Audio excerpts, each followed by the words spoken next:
안녕하십니까.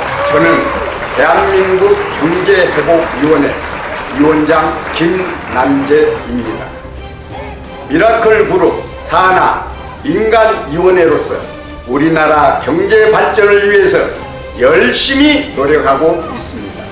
올해 한국은행이 발표한 1분기 실질 국내 총생산 GDP 성장률은 전분기를 대비하여 0.2% 감소했다고 밝혔습니다. 특히 우리나라의 1분기 성장률을 부분별로 보면 건설 투자는 건물 건설을 중심으로 3.1% 감소했습니다. 대한민국 경제회복위원회는 제21대 대통령 선거에서 무소속으로 출마했던 기호 8번 송진호 후보가 총재로 계시면서 국내는 물론 해외 사업으로 국가 경제 발전에 기여하고 있습니다. 한국 경제가 어렵고 국민들이 생활이 피폐하여 내수의 부진은 성장 잠재력까지 이어가고 있습니다. 소비의 둔화에는 가계 부채, 소득 양극화 등 여러 구조적 요인이 복합적으로 작용하고 있습니다. 특히 급격한 고령화와 인구 감소가 국가 경제에 중대한 영향을 미치고 있습니다. 고령화의 문제는 국가의 존립과도 직결된다고 봅니다. 위원장을 맡고 있는 저는 고령화 인구 소멸을 해결에 기여하고자 한국 인구 소멸의 예방협회와 한국어르신효도문화센터의 자문위원으로 참여하여 모든 가정과 우리 사회에서 노인을 섬기는 고령화 문제를 해결하고자 합니다. 우리나라 어르신 노인 인구는 1051만 명으로 20.3%입니다. 한국인의 평균 수명은 83.5세이며 건강 수명은 73.1세입니다. 2023년 건강보험 통계연보에 따르면 한국인의 노인 진료비가 연간 49조 원입니다. 이는 국민 전체 건강보험 진료비 110조 원의 44%를 노인 진료비가 차지하고 있어 이는 100세 시대를 맞이하는 노인들의 건강에 대한 정책이 필요합니다. 한국인의 평균 퇴직 연령은 49.3세이며 그러나 실질적으로 노동시장에서 퇴장하는 나이는 72.3세로 조사됐습니다. 노인들의 고령층이 퇴직한 후에도 약 23년간 다른 일자리를 전전하며 생계를 이어가고 있다는 의미입니다. 대한민국 경제회복위원회에서는 한국어르신효도문화센터에서 추진하는 노인 일자리 찾아주기 운동에 동참하여 노인들이 행복한 세상을 만들고자 합니다. 우리나라가 선진국이 된 것도 우리 노인들의 덕분이 아닐까요? 조금은 어색한 표현이지만 목숨을 바쳐 월남전에서 국가 경제 발전에 기여했습니다. 우리나라가 경제적으로 어려울 때 독일에 갔던 광부나 간호사는 가난했던 우리나라 경제 발전에 큰 영향을 주었습니다. 숨쉬기도 어려운 중동의 건설 현장에서 피와 땀은 오늘날 우리 대한민국이 있게 했습니다. 노인들의 노고를 치아받아야 당연하다고 봅니다. 우리나라 65세 이상 노인 인구의 소득 빈곤율은 40.4%로서 OECD 평균 14.2%의 3배에 달해 우리나라 노인들의 경제적 불안정성이 심각한 수준임을 보여줍니다. 더욱이 노인들의 문화 여가 생활은 43.7%가 안방에서 TV를 시청하고 나머지는 등산을 하거나 공원에 모여서 장기판을 기웃거리며 시간을 보내는 경우가 있어 새로운 대한민국은 노인이 대접받는 새 세상을 만들고자 합니다. 부모에게 불효하고 잘된 자식 없다고 했습니다. 효는 인간의 근본입니다. 우리 위원회는 한국 어르신 효도 문화센터와 이를 해결하고 노인 문제를 해결하는 데 기여하고자 합니다.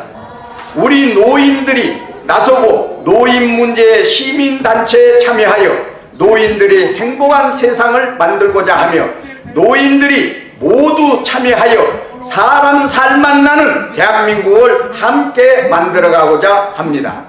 1천만 노인들이 우리들과 함께 더 좋은 세상을 만드는데 우리 노인들이 나서야 할 때입니다. 많은 참여와 격려를 부탁합니다. 감사합니다. 악습을 타파하여 의사소송에 율법대사가 있는데 법을 잘 아는 사람들이 제일로 법을 지키지 않고 있어.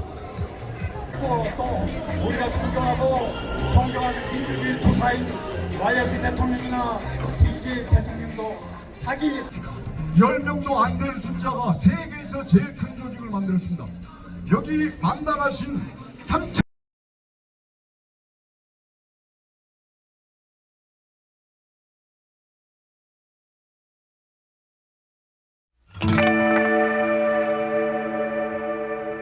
한국 어르신 효도 문화센터 봉사활동 안내입니다. 대한민국 노인 인구 1천만 시대가 우리 앞에 왔습니다. 우리나라 노인 인구는 1,051만 명으로 20.3%입니다. 한국인의 평균 수명은 83.5세이며 건강 수명은 73.1세입니다. 2023년 건강보험 통계연보에 따르면 한국의 노인 진료비가 년간 49조 원입니다. 이는 국민 전체 건강보험 진료비 110조 원의 44%를 노인 진료비가 차지하고 있어 100세 시대를 맞이하는 대한민국은 대책이 없고 정부의 의료보험료 고갈 시대가 올 것입니다. 한국인의 평균 퇴직 연령은 49.3세이며 그러나 실질적으로 노동시장에서 퇴장하는 나이는 72.3세로 조사됐습니다.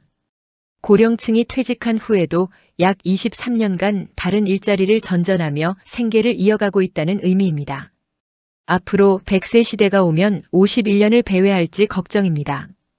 우리나라 65세 이상 노인 인구의 소득 빈곤율은 40.4%로서 OECD 평균 14.2%의 3배에 달해 우리나라 고령층의 경제적 불안정성이 심각한 수준임을 보여줍니다. 노인들의 여가 생활은 43.7%가 안방에서 TV를 시청하고 나머지는 등산을 하거나 공원에 모여서 장기판을 기웃거리며 간혹 경제적 여유가 있는 노인들은 불법 다단계나 코인으로 전 재산을 날리는 경우도 많습니다. 이것이 대책 없는 우리나라 노인 문제의 현주소입니다. 한국 어르신 효도 문화센터에서는 이를 해결하고 노인 스스로 내 문제를 해결하는데 동반자가 되어드리는 자원봉사활동을 하고 있습니다. 노인들이 나서서 노인 문제 시민단체를 만들어 어르신이 행복한 세상을 만들고자 하며 어르신들이 모두 참여하여 살맛나는 대한민국을 함께 만들어가고자 10종류 어르신 봉사 프로그램을 운영합니다.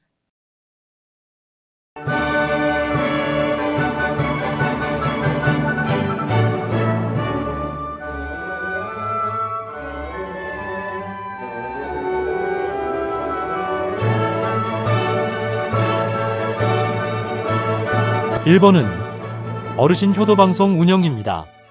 어르신들이 우리 방송에 직접 출연하여 의견과 정책을 방송하고 모든 어르신들이 집에서 유튜브 방송국을 운영하도록 전문가들의 도움으로 핸드폰 유튜브 방송을 기초 촬영부터 편집, 제작 기술을 무료 교육합니다. 2번은 어르신 효도잔치 축제입니다. 어르신들이 직접 공연 배우로 출연하고 각종 문화활동과 취미와 소질을 어르신들이 직접 공연하는 어르신 효도 축제를 지역별 지자체마다 찾아가서 진행합니다. 3번은 어르신 MBT3 자연건강대학 운영입니다. 심신치유, 무병장수, 행복코칭, 강좌를 통해 다시 오는 청춘으로 최고 전문가들이 전국의 노인회관을 찾아가서 어르신들이 건강과 활력이 넘치도록 할 것입니다. 4번은 어르신 전통혼례 행사입니다. 한국전통혼례문화연구원에서는 어르신들에게 금혼식, 고희연, 회혼식을 전통혼례식으로 하게 되며 예술단 자원봉사단들이 전국 방방곡곡을 찾아가서 해드립니다. 5번은 어르신 애인 만남 주선입니다. 홀로 사는 어르신들에게 짝을 찾아주고 애인을 만나게 주선하여 서로 이야기를 나누고 함께 취미생활을 하도록 노인회관마다 핸드폰 카톡방을 만들어드립니다. 6번은 어르신 자녀 결혼 중매입니다. 각 가정에서 자식이 결혼을 못하고 있다면 자식 결혼 중매 행사를 통해 자식 결혼 문제에 어르신들의 고민을 해결하고 자식이 결혼하도록 도와드립니다. 7번은 어르신 건강교실 운영입니다. 어르신들이 활력이 넘치도록 하며 건강한 100세 시대를 위해서 건강강좌, 통증안마 봉사단과 어르신 건강도우미 봉사단이 전국을 찾아가서 봉사합니다. 8번은 어르신 취업활동 지원입니다.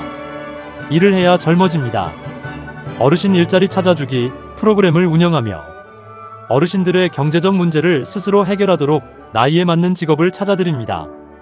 9번은 어르신 임플란트 후원입니다. 치아는 오복 중의 하나입니다. 여러 후원자들의 도움으로 어르신 임플란트 개인 부담금을 후원단체에서 대신해서 납부해드리는 봉사활동을 합니다. 10번은 어르신 주거 안정 정보입니다. 기초수급 어르신이나 영세민, 독거노인 등에게 공공임대 아파트 등 어르신 주거 안정에 전문가들이 정보를 드리고자 어르신 주거 안정 상담봉사단이 운영됩니다. 한국 어르신 효도 문화센터는 어르신들이 행복한 세상을 만들기 위해서 이와 같이 10종류 프로그램 봉사활동을 하며 상담 전화는 010-2766-9090입니다. 많은 참여를 바랍니다. 감사합니다.